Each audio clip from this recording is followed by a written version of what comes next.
Freedom is very often and very correctly characterized as the state of things, a situation between the government and the individual, between the leaders of some communities, of some cultural factors and societies and communities and so on, and individual. Always the same, a situation of an individual towards the bigger groups of people that could influence the individual.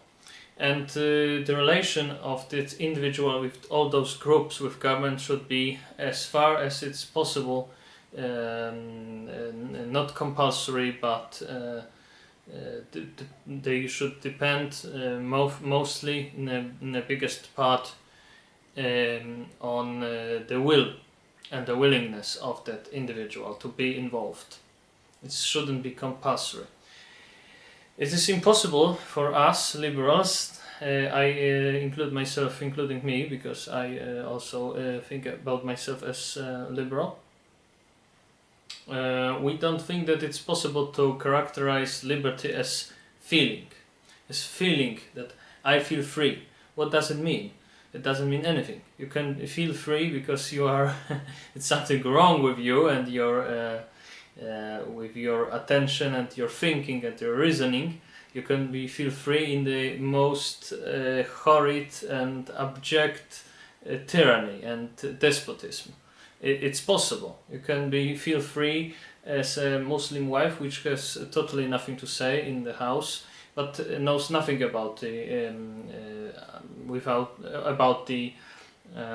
alternative arrangements that could be exerted on in those applied in those countries, because she doesn't know so much about the outside world, or knows only from something from the local propaganda or something. So it's not feeling that if a person feels free, it's perfect, but it has nothing to do with to the problem whether this individual is really free or not.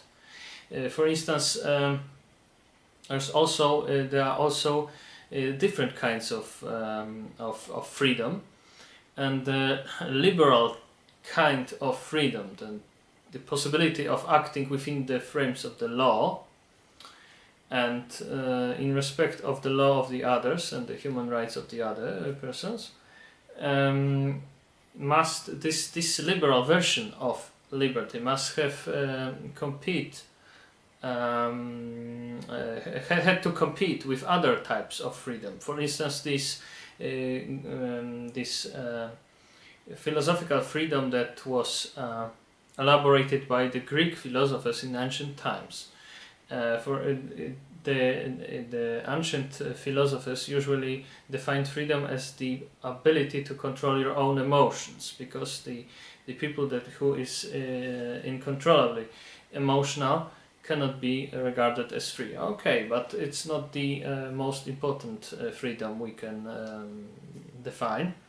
For instance, it was in fact it was the problem discussed by Frederick the Great of Prussia, the King of Prussia, the enlightened and absolute monarch of Prussia, and his friend Voltaire, the philosopher. And they were talking about freedom, and Frederick the Great said that freedom is the ability to control your own emotions. Voltaire said, no, it's not what freedom is. Freedom is the possibility to act. Être libre, c'est agir.